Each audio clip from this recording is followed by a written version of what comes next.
Buckle up, because things are getting absolutely wild out there. We've got some massive updates from the last 12 hours you seriously need to hear. Ukraine is just buzzing, right? Get this, the Ukrainians totally hit Russia hard with hundreds of drones. And what's really wild is they launched their attack literally right after Russia finished their own assault. Unbelievable.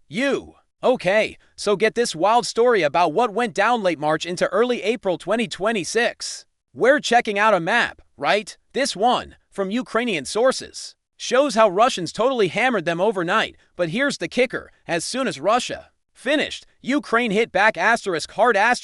They sent hundreds of drones deep into Russian territory. Ukrainian sources even shared. Can you even believe this? In just the first few hours of a recent attack, Ukraine launched around 180 drones, aiming deep into Russian territory, right? They were absolutely trying to hit Moscow. The Russian Defense Ministry has been busy, releasing tons of updates about it. Apparently, yesterday, March 14th, from morning until late at night, these drones were buzzing around the Moscow area. Talk about intense, huh?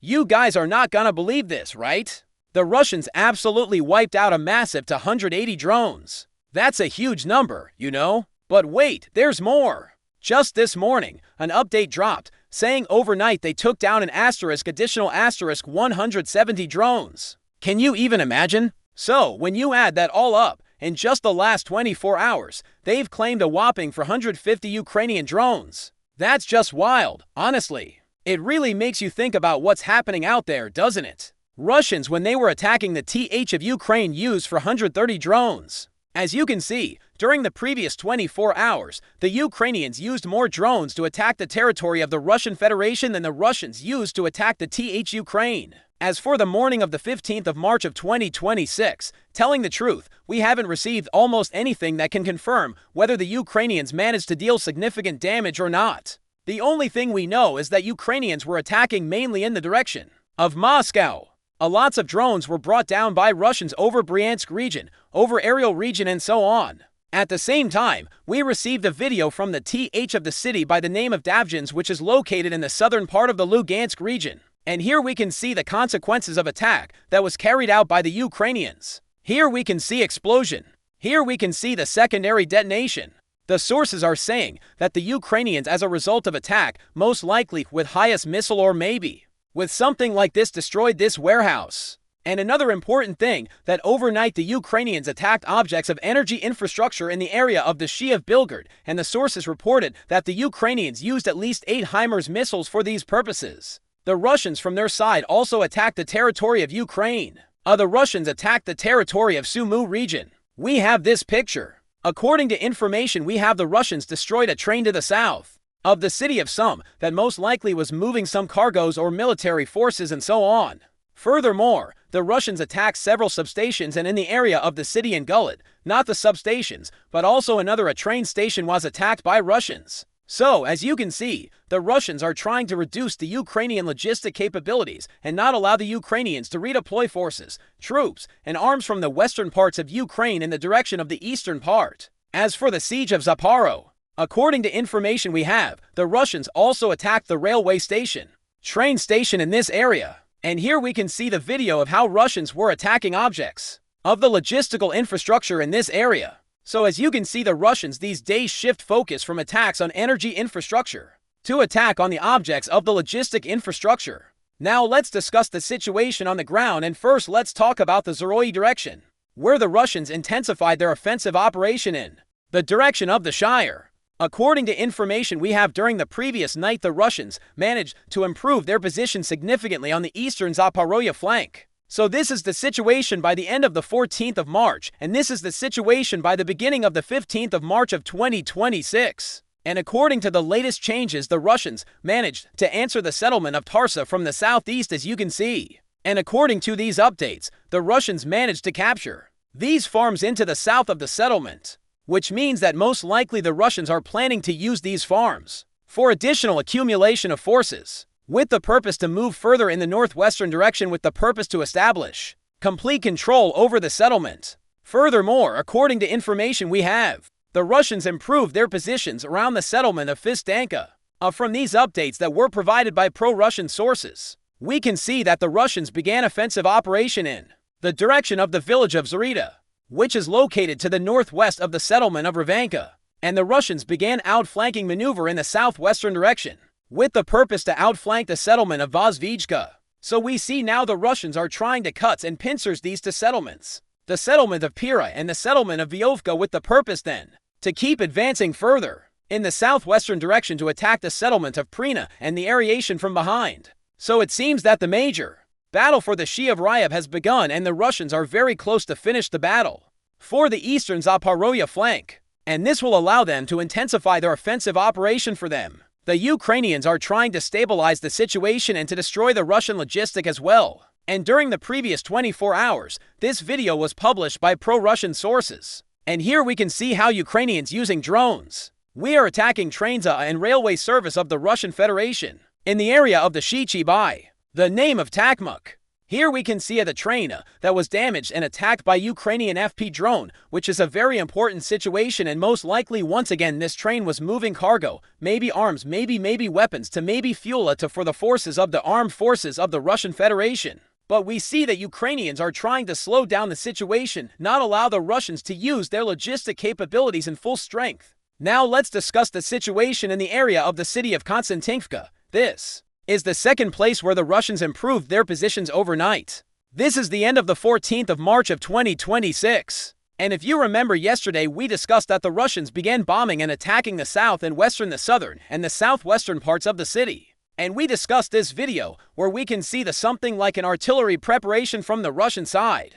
And right after this attack, we came to conclusion that most likely the Russians would try to improve their positions in this part of the city. And we were right, because today we have just additionally changes exactly from this area, from this direction. The Russians, according to different pro-Russian sources, improved their position significantly in the area of the village of Vilinka. It seems that the battle for this territory is coming to an end, and the Russians improved their positions in the southern part of the city of Konstantinivka in the area of N20 and N3 road. The Russians are trying to answer the southern industrial zone of the SH of Konstantinovka with the purpose to use this territory for further buildup and so on. At the same time, Ukrainians began redeploying additional reinforcements and reserves in the southern direction, and the Russians attacking and destroying everything they see that use of the M20 road and roads between Alex-Kadkovka and the city of Konstantin itself. As for the other directions, during the previous 24 hours, we haven't received almost anything. Just several attacks carried out by Russians on positions, temporary deployment points, and warehouses of the Amitfu Ukraine through the entire northern direction, between the cities of Kharkiv and Sumy. And another important update related to the conflict in Ukraine is coming from the area of the Baltic Sea. According to information we have more precisely, if you remember several days ago, we discussed that the Sweden forces arrested another tanker of the Russian Federation, or at least a tanker that according to the other European authorities belonged to the Russian Shadow Fleet. And today the European authorities published this video, where we can see how exactly this operation was taking place. We can see the special forces of the European countries that landed on this tanker and arrested it. So this is the second tanker that was arrested by Sweden authorities since the beginning of this year. So we see, and as we discussed during the previous videos, European countries will intensify their attacks on the Russian vessels and tankers. At least they will intensify this attack on the vessels that probably belong to the Shadow Fleet of the Russian Federation.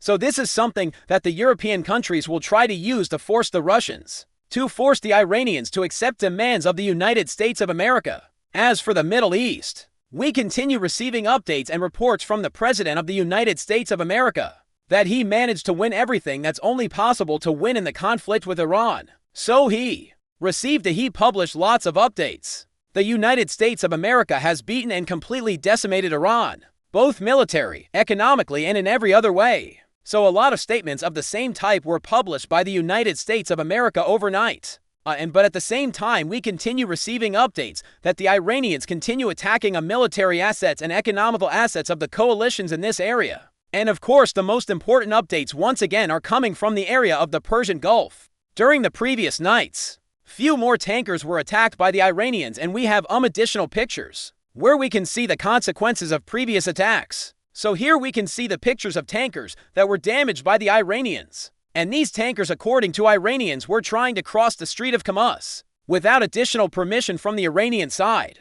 Furthermore, we received report that another queue of tankers is collecting or creating behind the Strait of Hormuz. And you know that here we can see lots of tankers that basically cannot enter the Persian Gulf through the Strait of Hormuz. And I would like to point to attention that this situation is much worse here than the situation with the blockade of the Strait of Hormuz, because we understand that most likely every single vessel that is located on the chariot of the Strait of Hormuz is either would be attacked by the Iranians or in the end allowed to pass the Strait of. Okay, so listen up. This is pretty wild. There's this spot. Let's call it Q. Sitting just southeast of the Strait of Hormuz. Get this, it's a huge potential target for the Iranians. You might think, hey, it's not inside the Persian Gulf, so it's safe, right? Wrong.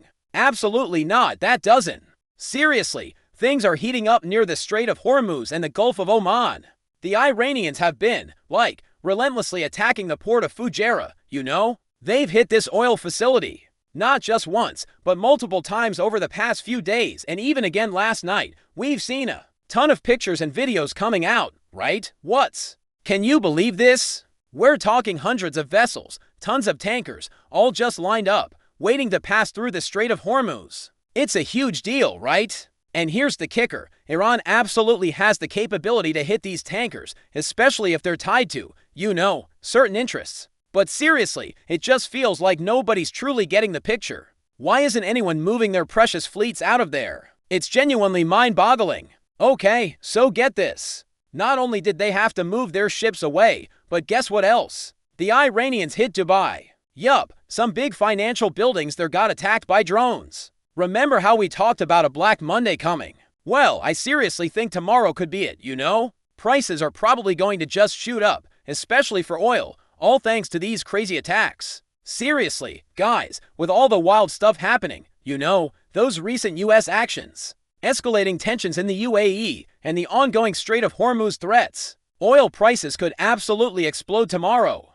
And honestly, that's going to be huge asterisk hit to our wallets, right? Like a massive deal. Just wanted to share this quick update. We truly seriously have a super awesome day, alright? Talk soon!